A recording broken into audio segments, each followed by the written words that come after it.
Good morning, good afternoon, and a good evening. Yes, let's kill that sound over there too at the same time. Let's pop that. And Doc here from North America. Another fun-filled day. It's Tuesday. It doesn't look like there's too much noise out there when it comes to what's going on in the marketplace, but we'll see. I was trying to look on the Dukascopy calendar, and I didn't really see anything jumping out that made me concerned. I know it starts tomorrow with the ADP and so forth. So I guess markets may be anticipating that the number is going to be more positive. I would think so. I mean, that would be where my head is at. Yeah, that would that make a lot more sense there. As you can see, this morning, this afternoon, or this evening, depending on where you are, that what we're looking at here now is we're looking at the euro trading up in the 60s area. It's playing with that. You can see it on the J4X here, where the little line is cutting through there. We figured that it would be playing this little area here, and it's doing it. It's taking out these tops, and it seems like it's going like that in many of the products. Hey, good morning and good afternoon to you. Faris, how you doing? And Alice, dear Doc, I'm sorry I couldn't answer to your reply to my question yesterday. I was not at my desk. I watched the video later and noticed of your reply. I appreciate the best. Hey, that's no problem at all. Hey, traders, I don't mind. Hey, Rokas, like Ruckus, I like that. That's cool. Ruckus Juicies. It sounds like a candy. I like that. Stochastic reached 100. Yes, you can see it here on the J4X. What we do is we have two stochastics running on top of each other. It's a slow and a fast one, and then we have a rate of change. It emulates my math on I guess about a 65, 70% correlation. Let's see, let's put the euro up there. There's the euro. And let's see if we can do this. As you can see right there, like that. You can see, as a matter of fact, if we go like this, let's move this down for a second. Move the weekly down like so. And then we move the J4X back up again, like right underneath it. Let's see, let's shrink this down. Can we do that? You know what? Let's do this. Let's move this up like that. And then we take the J4X and move that up and try to get it underneath. And you can see, if we widen this out, let's see if we can widen J4X out a little bit. You'll see the characteristic, okay? I might have the dashed and dots wrong. But it's now this is my mathematics, which is not this. Okay, it's not that. But what it does do is it's similar in characteristics, similar, and it has like about a 65% correlation. Now, of course, when you are here at this hour of the day every day, you get a chance to see the real stuff. Okay, and when you don't, I recommend you look at this to get a feel for where things are on a daily or weekly basis. Because notice it is matching the bounce like it matched the bounce right here on the J4X. See how it's coming back up, and we follow the solid line as the leader. And you can see here, it's my work is through the zero line. I think we've been in a weekly buy back in here, but this helps. In other words, if you don't have nothing, let's put it this way: these tools right here are better than anything else I see in the public arena. Uh, and so it's well worth watching. Better than nothing. That's the way I look at it. And then you tune in here, or you go to our website, or whatever, to find out. But best thing to do is come here to Dukascopy this time every day. You get a chance to talk to me, because you're not going to get a chance to talk to me through the website, my website, the Chicago Quant. So what happens is that you want to ask questions, you come here, and at the same time you get a chance to see the daily and the weekly, flavor of it all, like like there. That's the weekly trend. There's the daily trend. But you go to J4X and you can see it here. By using the fast and the slow stochastics, that's what the two yellows are, and then looking at the rate of change. It helps out. It gives you an idea. Mine has a zero line. These do not have a zero line. You have 0 to 100, as you said, and you were correct. It reached 100, but it doesn't necessarily mean it's stopping. It just means, what you need to do is you need to watch these lines and see how it treats it.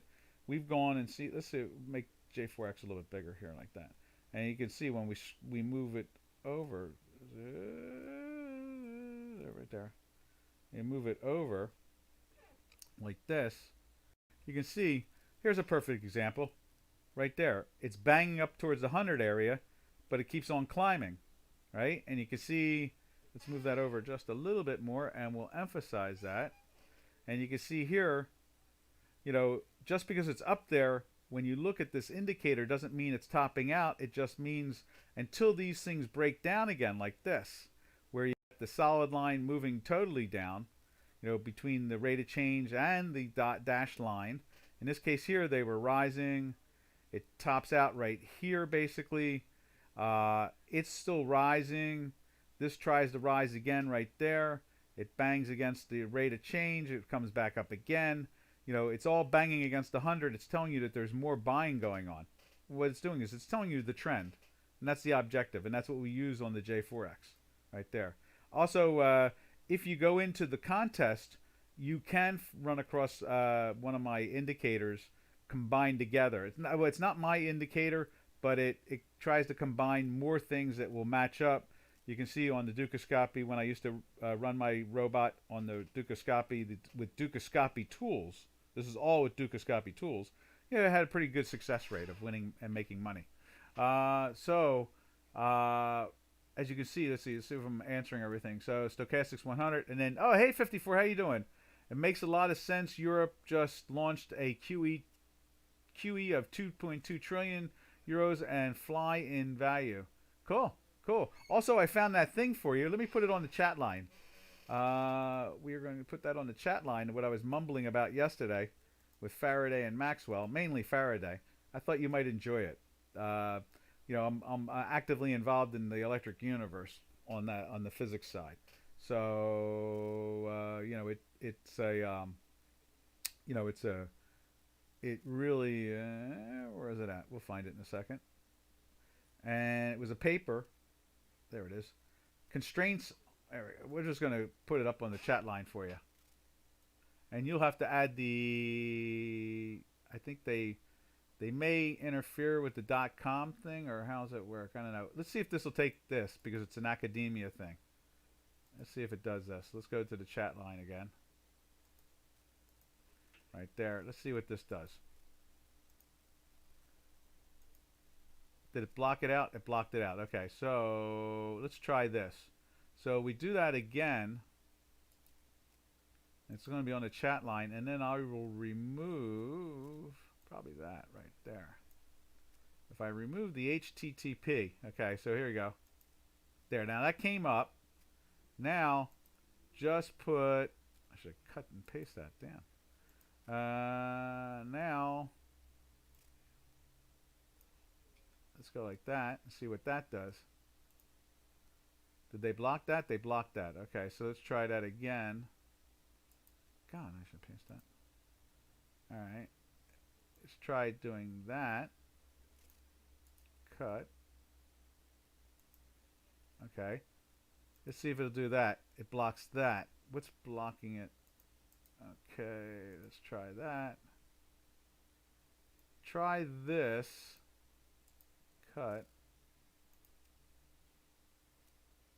Let's see.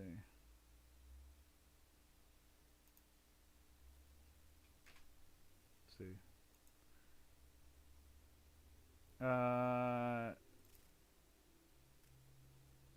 Let me just tell you that is an HT. You know, you can probably Google that and it'll probably give it to you. But that is a HT. I can tell you verbally. Let's see, where's it at? Right there again. It's out of Oxford Academics. And I think you might enjoy it. Here's the title of it. And I just thought, I don't know what we were in a conversation about yesterday. God knows with Doc. But that's what it is right there. New constraints on the magnetization of the cosmic web using low-far Faraday rotation observation. I just thought, well, you and I were talking about something that just clicked into my head. Take a look at it. Might be interesting. Anyway, that's where we are. Done with that. All right, now that I've screwed up the chat line there with all kinds of gobbledygook, we move away from physics and back into the markets. Okay. So, yeah, you can see here this is a good tool on the J4X for those that are using the J4X, and I like using the J4X because it's very visual, very clear. And you can see here, even now, look at this. The solid line is in between the dotted line and the rate of change. So the strength is still there. It's still going on. When you come over to my work right here, we can make this bigger. You can see the same thing. The strength is still there. It's still moving. There it is. The strength is still there. It's moving up. And histograms are plus. It's rolling over. But why I say the strength is still there is because of this. Let's widen that. Like that. See that? It's playing with... The white line has not broken the time manifold, really. The histogram has not broken the time manifold. It's bouncing off of it. When it breaks it, that's when it usually goes down. You can see it right here. But as it's staying above it, the strength is still there. We're on the edge. It's trying to roll over. We'll see. I doubt it. It just seems very bullish. And while I'm here... no problem, 54. While I'm here, let's throw in the number for the weekly on the... not on the Euro Zolti. On the Euro spot. Okay, so let's go over to the other machine and do that too. Today's Tuesday, so let's start putting some numbers in there at the same time.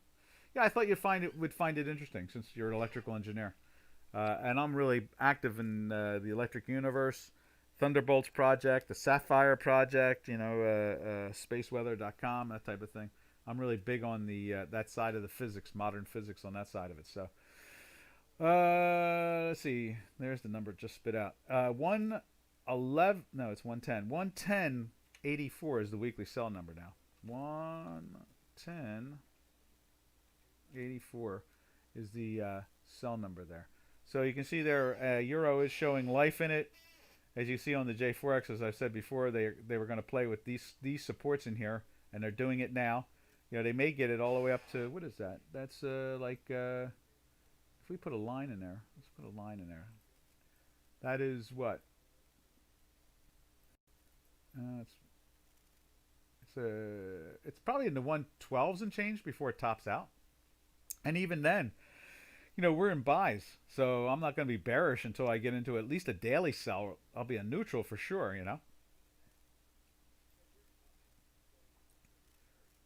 Let's see. There we are. So that's where we're at the moment with the Euro. All right, now let's go over to the cable, because the cable's doing the same exact thing. We've been seeing that action. Cable was almost heading for the 126s today. I thought we were going to see 126 very soon, and we got up to 125. What's the high? 125.75. So you can see there, same thing. In this case here, it's playing with that high way over here back in October, and the supports, and then it, the calamity of volatility, the sell-off there because of the virus and all like that drove it back there. But you can see now we're back into this channel again. Matter of fact, let's put the line in there just for interest sake. Like there, you can see there's a channel, and there's the top of the channel, and so it's playing with that. It's trying to, it got a little below it. We saw every one of these products do that. We saw the Euro do it. We saw this do it. We saw the Canadian do it. I think we've seen the Swiss do it. They've got into this channel thing. They made like a in the Navy they used to call it a crazy Ivan. It makes a quick turn on the half hour there, and goes a different way. And the end result is that you can see that it's come back. Every one of them has done something. Now Canadian, on the other hand, when we get to the Canadian, you're going to see it's still sinking. I think, right? Canadian sinking. Now that I said the Canadian, let's go take a look at it. Oh, let me do this. Let me run the machine again and get the other number here for that, or I won't be putting numbers up there until like Wednesday, Let's see. What? 123? Cool. 123.62 is the sell. 123.62.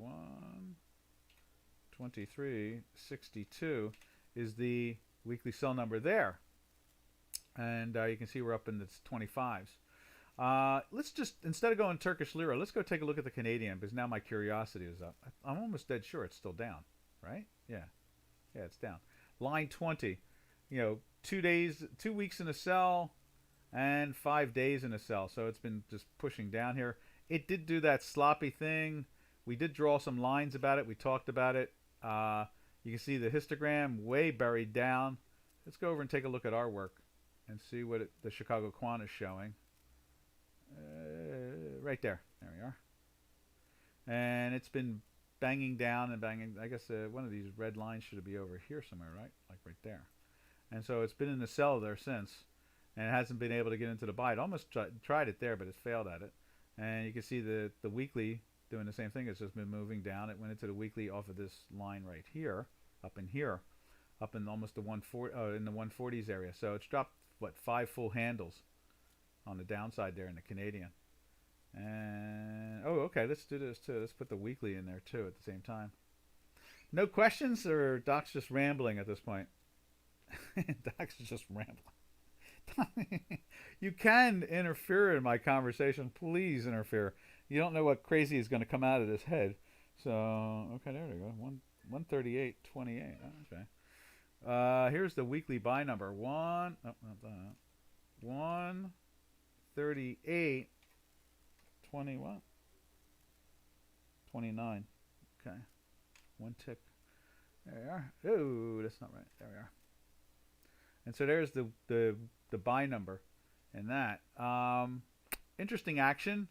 You know, what's kind of curious, I know I seem to be jumping all over the place, but instead of going to the Turkish lira like I always do, this is making me think about oil, you know, because oil has shown some life in it, right? We looked for the 36s. We talked about the 36s, especially when we were in the low 20s and we got into a weekly buy. I kept on saying, you know, this thing could, you know, get into the mid 30s. First we looked for 33 and then 36, but, you know, we were thinking that it could do that.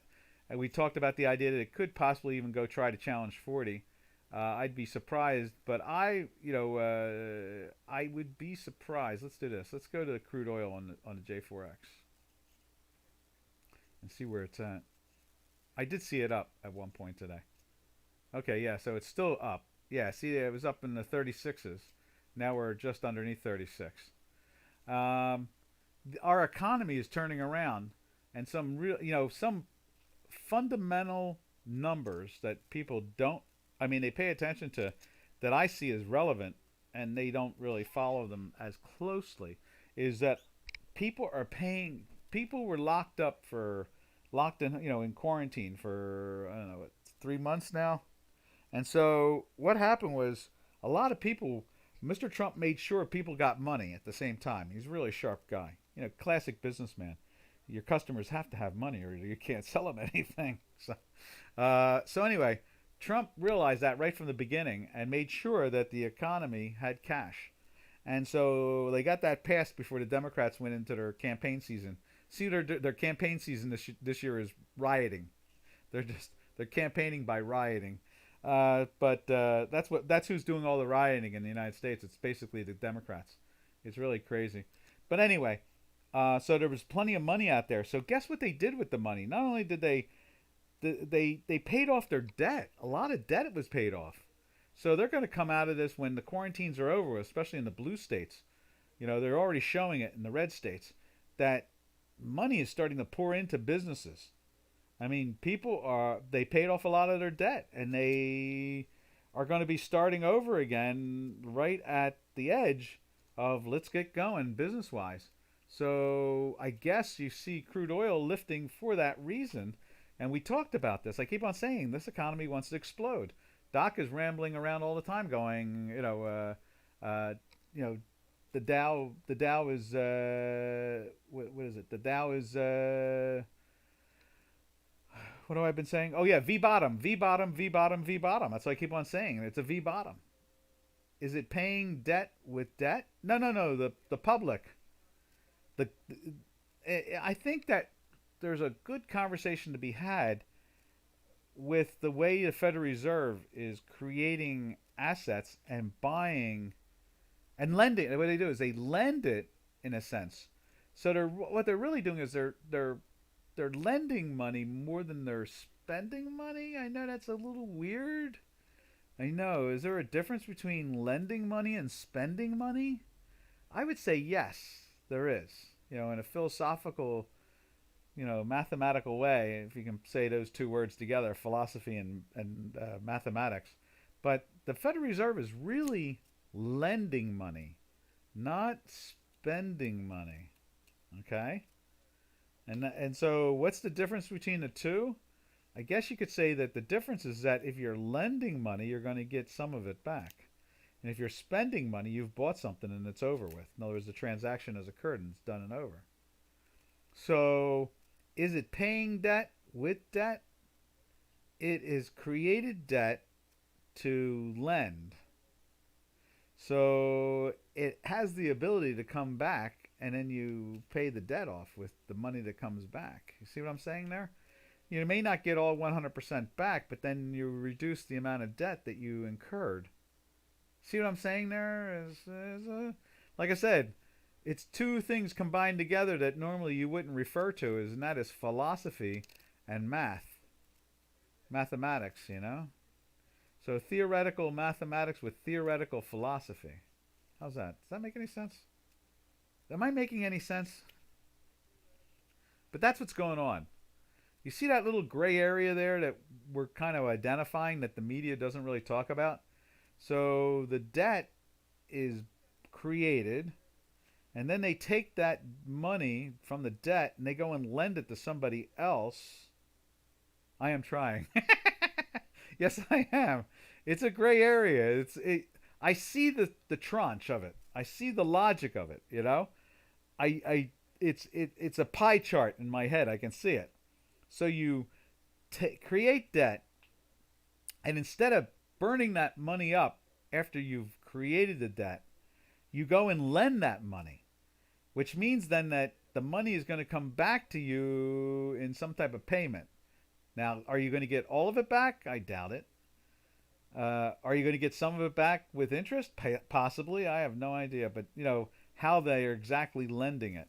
So then they lend it, and then they get it back. And what are they going to do with it once they get it back? Do they pay the debt off? Or not all the debt off, some of the debt off. So the debt becomes reduced, but it's not as big as it was. See what I'm saying there? Does that make any sense? Or am I still trying? You see that finite type of thing going on there? It's not an infinite, it's a finite thing, So that's where we are. Okay? I got some land to sell you if you want. Anyway, I got a bridge too. Anybody interested in a bridge? Okay. All right.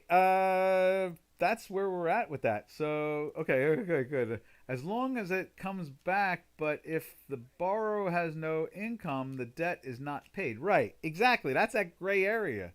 So, do they get all of their debt back? All the money borrowed back? No. Did they get some of it back? Yeah. Does that reduce some of the debt? Sure. Is it going to reduce all the debt? No. See what I'm saying? There's a lot of gray there. There's a lot of gray there. Yeah, so that's what I'm saying there. And so with that, the public, they are paying their debt down.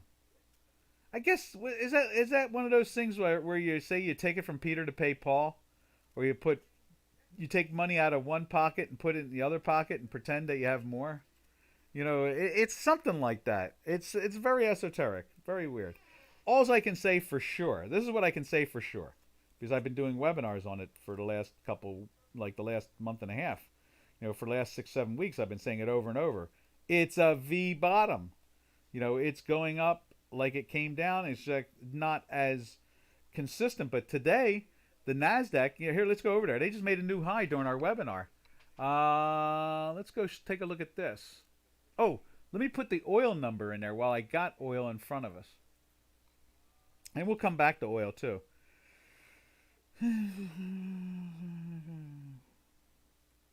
Okay. So our weekly sell now on oil is 31.47. Okay, that's the weekly sell number there. As you can see there, we're 4 weeks in a buy and we're 3 days in a buy. Okay? So, 15 54 says exactly. Oh, I feel so satisfied now. Okay, so that's that crazy gray area of the crazy of the borrowing of the debt at all-time highs of debt, so forth and so on. So that's where we are now. Let's go over and take a look at the. This is part of that V bottom, which is a manifestation of it all to begin with, right there. And oh, and we'll go take a. While we're here, who was asking me about XLF yesterday? We'll do that again today. Was it XLF? XLK?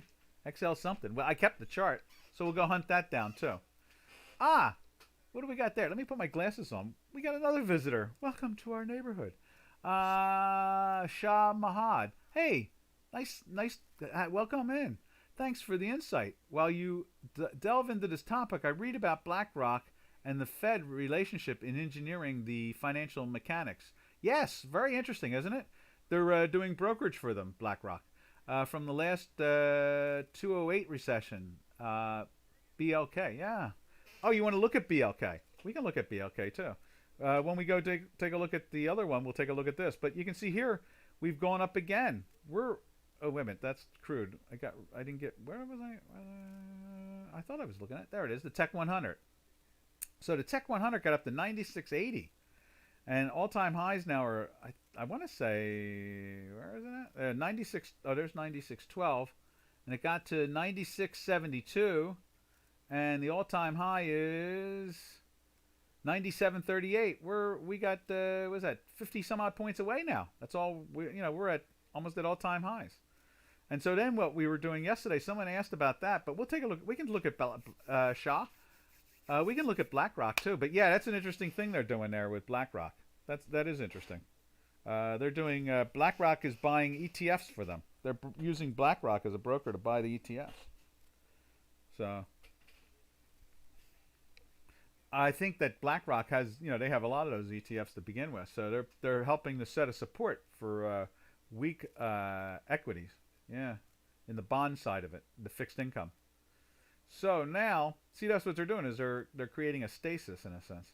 But you can see here we're just marching our way up to the all-time highs. Now let's go take a look at that on our Doc J4X. There we go.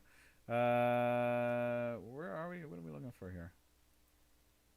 I know where it is. Right there. Right there. There it is. So where's it at? There. Oh, that's gold. And we're in the March contract. We're in the August contract there. And then let's take a look at there it is right there. The NASDAQ 100, which is the Dukascopy's US Tech 100 index right there. You can see we've marched way up there. We're in weekly buys for weeks now, I guess. Yeah. There's the weekly buy back there. Let's contract that a little bit like that. We've been in a weekly buy since there. I think we're in a daily buy. Let's go down on the spreadsheet down towards the bottom of it, right? Yeah. Right there on line 28. 2 days in a daily buy and 9 weeks in a weekly buy. That's that V bottom we keep on talking about there. Okay, so where was I at? I'm lost. Oh, I know what it is. Now we want to go look for what was that product that we were looking at yesterday? That looks like it matches up perfectly with Dukascopy's V bottom. The Dukascopy, there it is. XLK. So there's XLK, and then we can go take a look at $BLK afterwards if you want. Shaw, is that what you want? You want to see that too, or no? You were just fascinated by the way they're the broker for the Federal Reserve, and you can see that that's still moving up too at the same time. Where is that product today? Let's reset this thing. Maybe that'll help us out. There it is. So we're at 98.18, and isn't the all-time high like 102? Where is it at? 102, 102.82, 102.94.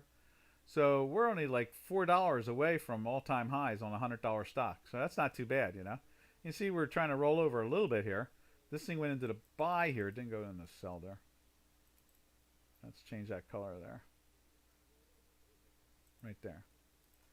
So went into the buy right there. Then did it go into the sell there and then go back into a buy here or something like that? I think it did that. Did it went into a buy here? Where did it go into the buy? Let's widen this out. It looks like it went into the buy here and down at the bottom, and then it rode this back up, and then did it make it into the sell there?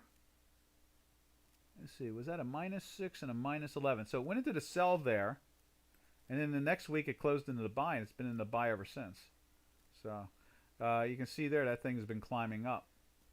Let's see, I'm missing all this stuff here. Thanks for the insight. Okay, let's see. Credit Suisse just predicted S&P 500 of 3160 target method. We're not far from there. Hey, you want to see this? I trade my options off of this. Here we go. This is something I haven't used in a long time. You can see it's breaking down again. This is the S&P 500. It got up to where did we get up to today? We got up to the high is now 3,075.50. So they're looking for like another 500 points on the down and calling it tops, I guess, for what? For the year? Let's see. Let's take a look at that. Credit Suisse just predicted S&P 500 target of just the, okay, not for the year, just the 3136 target. That's possible. I really see that. 54, let's see, target. MedHat 54 predicts 1850. They actually think the S&P is going down to 1850. Who's MedHat? Wow. MedHat. Oh, no, wait a minute, that's you, 54. Sorry about that. S&P target. Well, who's predicting 1850? All right. Credit Suisse just predicted. Oh, I get it. You think it's 1850 it's going to. Oh, okay. In the same time period as the 3136? What's the time period? Yeah, I know. I'm a little slow sometimes. Remember that. Remember, there's a lot of crazy voices in this head, you know. I have to answer to everybody besides the chat line. There's like 2 or 3 voices in my head constantly talking to me, too. At least 2. There's always 2. I always hear 2 other voices in my head. They're very comfortable to have around. They're not nasty or unhappy, or, you know, they're just kind of marching along with me. It's kind of like it's like a team effort, you know. So let me think. So you think it's going to 1850 in the same time frame as this? Let me just copy that and I'll put it on the chat line. Maybe you can explain it more. So you think Swiss says 3136 in what time period? And you say 1850. Oh, and when reality hits? I think we're already in reality. That's no doubt. You mean like 2 years from now could be, or 9 years from now, or next week? You know, I mean, do you have a? Yeah, I get it. Yeah, well, I know Bob Prechter used to mumble that all the time about the idea that, you know, we're going to zero or something like that, and the best we got is down to around 6,700, right? So the Dow went from like 3,000 to 14,000, fell down to a little under 6,000 or 6,000. Bob Prechter's been looking for zero, right? Because he has everything starting off. What did I say to him one time? Calculate from Lady Jane when she changed copper to silver for the British coin. And he uses the London Stock Exchange to the New York Stock Exchange, and does his count from there. So I have no problem with you doing the same thing, you know, doing your count. And so someday you're thinking that the S&P will be at 1850. When's the last time we were at 1850 in that product? Let's see if we can find that on J4X. Let's go take a look and see. And what is that? Quarterly, maybe? Monthly. There's monthly.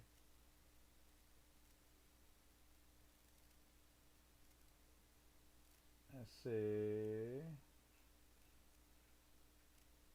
Okay, so the last time we were at 1850 was in 2016? Well, that's not that far off. That's an interesting base there, really. So you're figuring like it's going to come back down to that. I can just tell you, Bob Prechter is waiting for it to come back down to like 2, 0. For a long time, he's been waiting. Uh, yeah, look at that. They made a challenge. What was that? That was 2184. You're not satisfied with the 2184? Right there? You don't think it's already happened? Bullish streak for quite some time already. Unbelievable. But news today: China is buying more crude. Crazy time. Hey, I agree with you, Shaw. I do. I do, Shaw. I think that it is that we look. We've seen oil go -40 in a trading day. I mean, what else can you ask for when it comes to crazy? I mean, boy, if if that ain't crazy, nothing's crazy. So yeah, these are definitely crazy times. And then so 54, you're not happy with that one? I would have thought you could call it quits right there. Look at it. It challenged this, right? Where's that line for on the J4X? Right there. Let's do this. That's pretty close. I guess you could say too. Look at that. That would be about right. And then we put a second line. You're looking for 1850, right? So like that. There's always going to be some slippage, right? That's pretty cool, huh? Remember, they got rid of the volatility traders. So the volatility traders are pretty much gone now. So you're not going to get a lot of this came from the volatility traders. They didn't have much of a choice. When you're short option volatility, the way they were, you have to. There's only one thing you can do to hedge yourself, and that is sell stock short as hard and as fast as you can. And that's why we saw 1,000-point moves in the Dow and the 2,000-point moves in the Dow. So those guys are all gone and they're out of business. So you're going to need another calamity. And you can see the Democrats they're in campaign mode now. They're rioting in all the cities. They're a funny bunch. They are strange. Talk about crazy again. So that's where we are. Lost net for 4 minutes. Yeah, so isn't this satisfying enough right here? That low? I'll say this, and I guess this is an easy bet. I think that we're going to make new highs before we see 1850. So I'm with Swiss. They're looking for 30. Just 31. Me, I'm thinking we're going to go to all-time highs again before we go see 1850. I really have a hard time believing we're going to go see 1850 again. I don't think there's anything out there now that's going to get us for a while. I think we've seen the crazy of crazies. No doubt that the Democrats got nothing better to do but find another way to upset society. They got the rioting thing going on. They got their military wing out there that Antifia,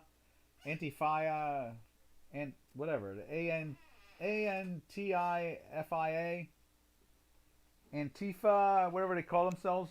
They use one of those crazy Nazi flags or something like that. They're like the Democrats have two military wings throughout the years, and they have the KKK and they have Antifia now, and so can they come up with it? They used the virus. They tried to get society. All the blue states want to be closed until after the election. So that didn't work. So now they got the rioting going on. Can they do more crazy to drive us down to 1850? I don't think so. I think they're doing about as best as they can at this point. I don't think there's anything else out there that they can do to drive it down any more than that. Let's see. Time span within 12 months. Okay. Yeah. I don't see it. I think they've done it. I think you got what you wanted. So you might have missed it by about 150 points. That's all. I mean, not that bad. You got pretty much where you want. Is it going to go down there a third time? Isn't that like the classic? Here, let's widen this a little bit. Isn't that the classic too? If it does it a third time, it's going well beyond 1850. Let's put it this way: it goes to 1850 again. I'm betting that it goes to 1,000 or 800. I mean, really, I would be very surprised if it does makes another dive down, because if it does, I don't think it's bouncing back up. I really don't. So I have my doubts that it's going down for that reason. Yeah, that's where we got it here. You can see it there. Let's move that over again. Right there. 1860, yeah. Or 2016, yeah. Exactly. Right the right when Mr. Trump got involved. Exactly. He bottomed that market out and it has doubled. Since Trump became president, the market has doubled. That's amazing, isn't it? They have to burn the cities down. They got no choice. I mean, this guy has done everything every politician promised. He did. You know, every politician who's been promising stuff for decades, he did and got it done. That really pisses them all off because they're in the political business and he's in the real estate business. See, he knows what deadlines look like. So that's where we are there. Now let's see, what are we doing here? Let's take a look at where we were at. Oh, Shaw, do you want to see what is it BlackRock? I can put it up there if you want to see it. Let me know and we'll put it up there for you if you want. All right, now let's zip back over to the Turkish lira. I didn't do the Turkish lira today, so let's do the Turkish lira.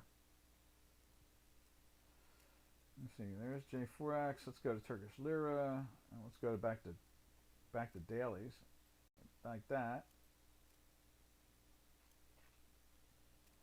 Turkish lira is making some interesting moves there. Where is it at?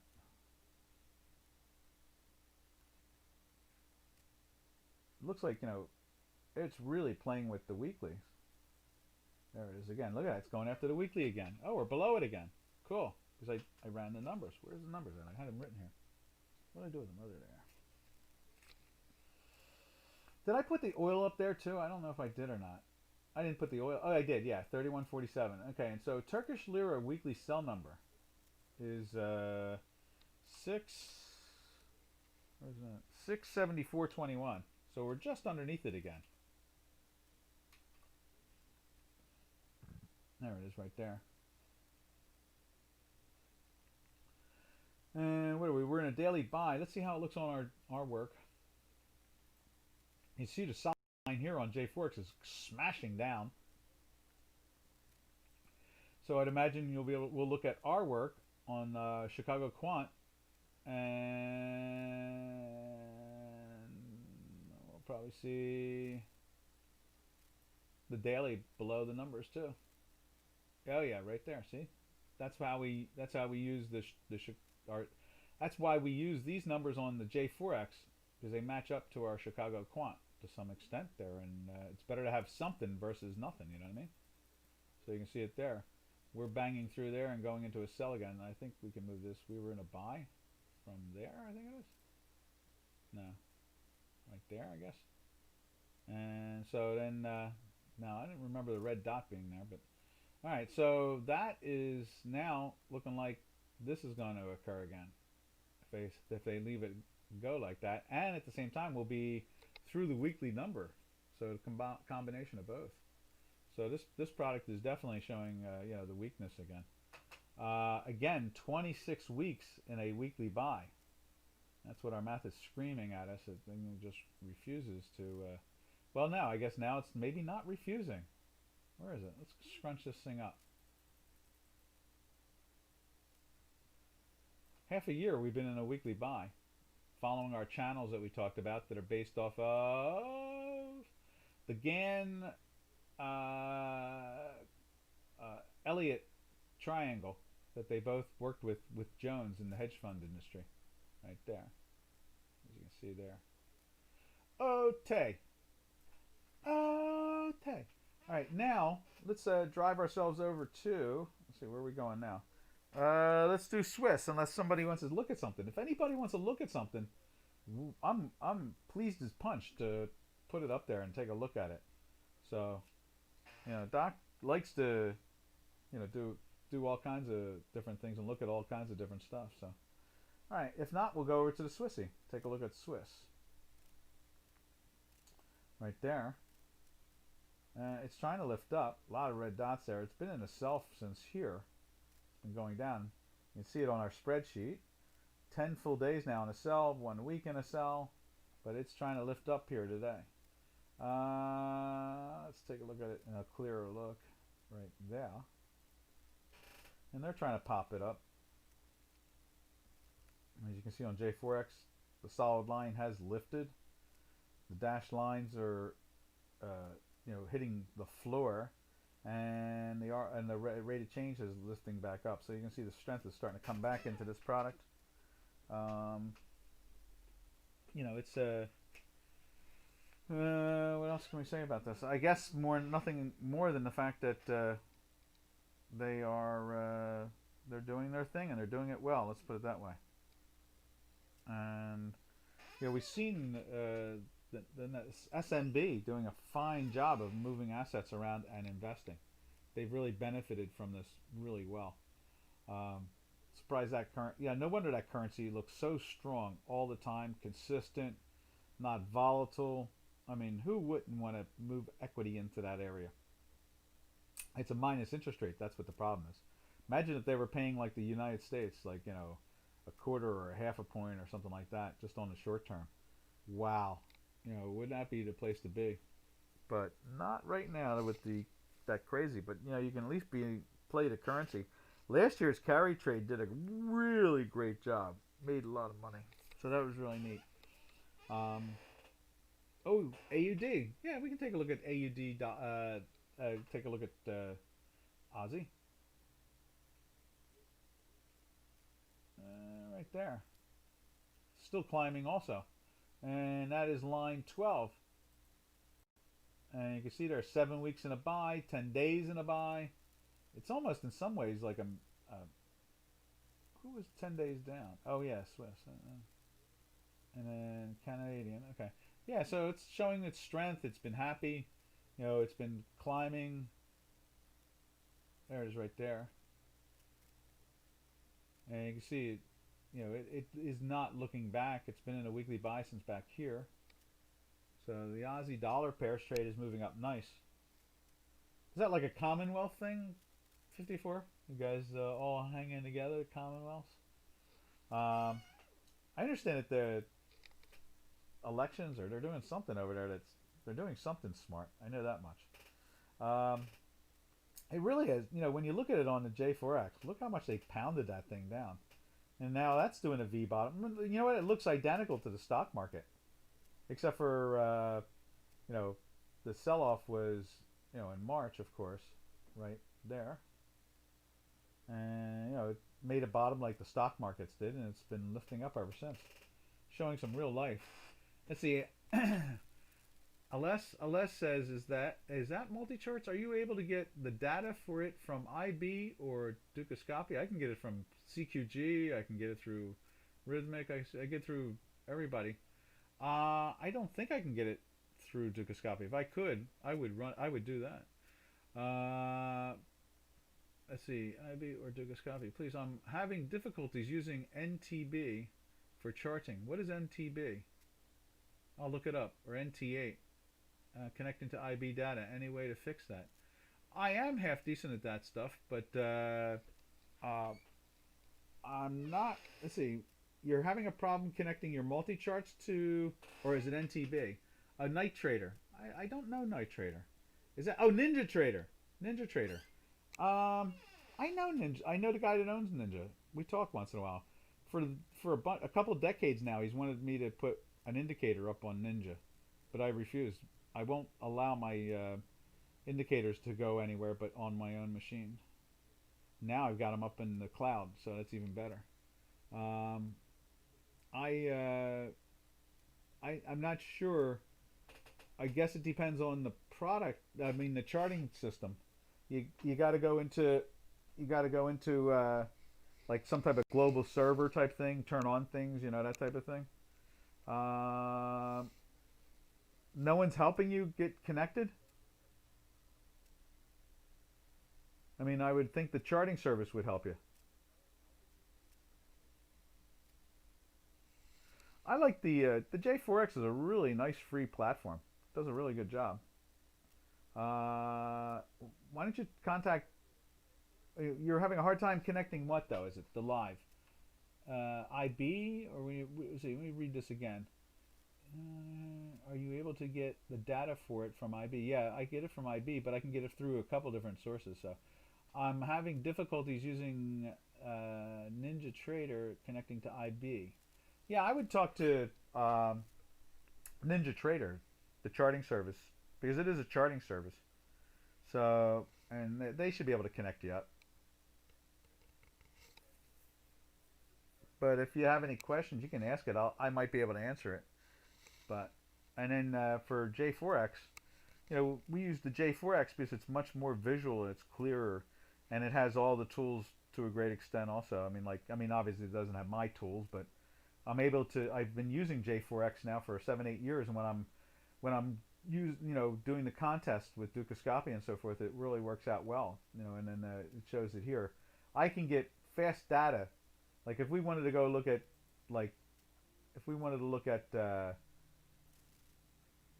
where is it at? Like the monthly on Aussie dollar. And it just takes a few seconds and it fills in and boom, it's there.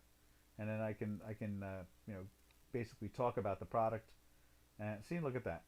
That now it goes back to 2003. Look at that. I can't do that with any of the other things I'm using. So, and you can see here, are you looking at our stuff? It bottomed perfectly with the monthly right there. Started ripping through there. Look at that at the bottom. See? That's how we use it. You can see it bounced off of it here, broke here.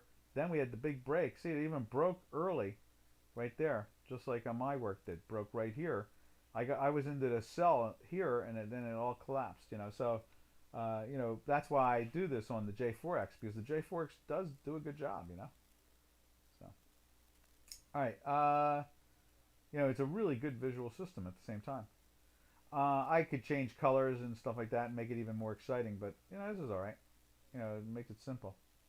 Now, where did we leave off at? I think we're looking at that was the Aussie dollar.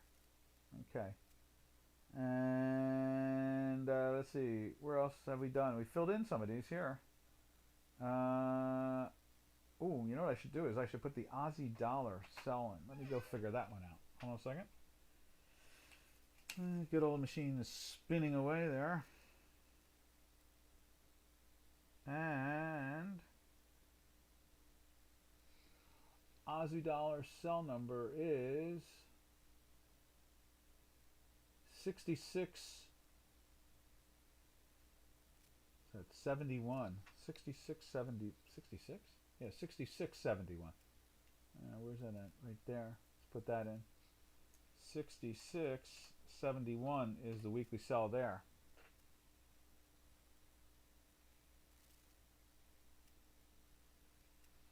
So, we're trading what, 68 and change. This thing's lifting up nicely. That's been a really good buy signal there.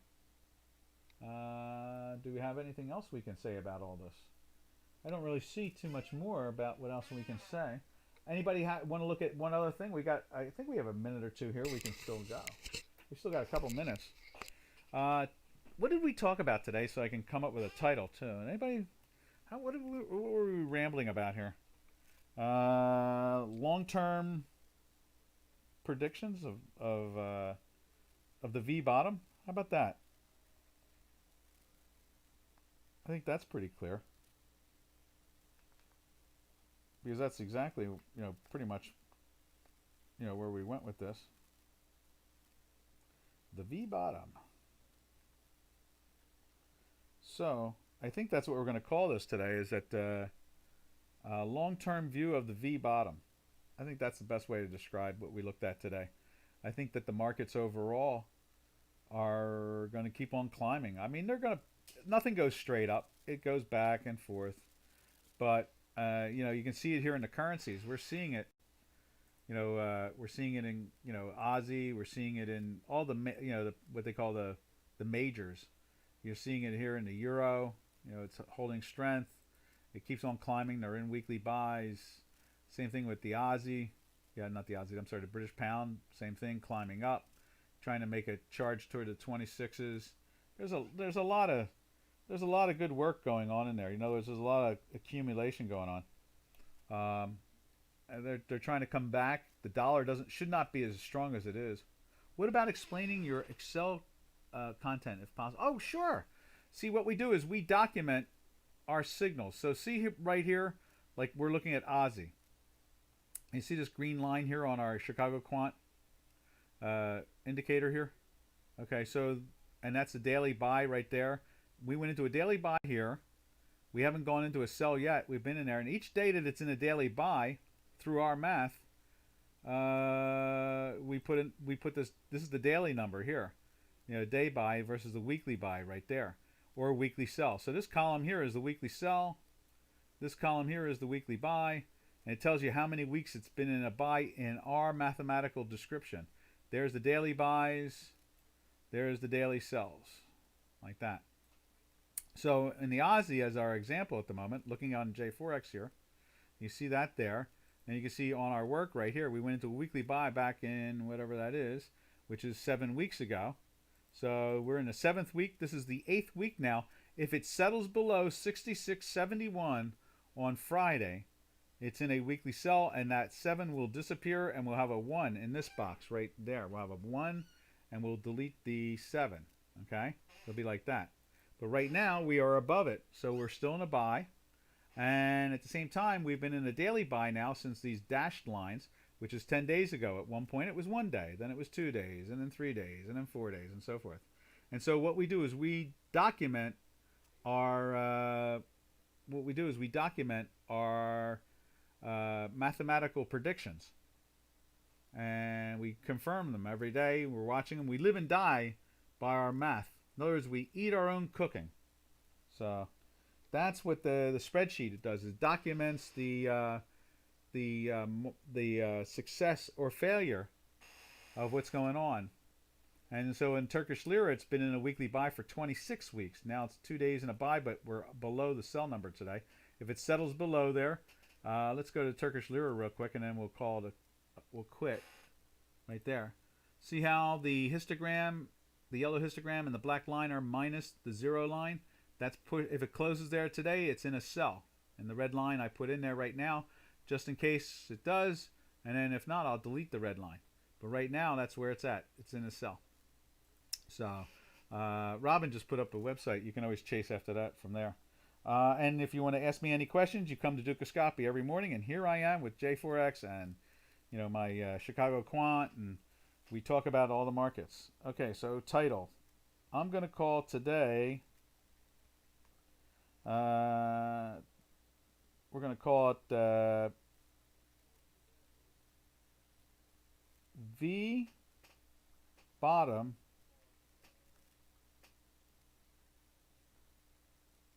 long term view. How's that?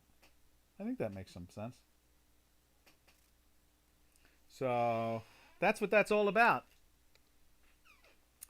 We're going to get going because the markets are getting ready to open and we are involved.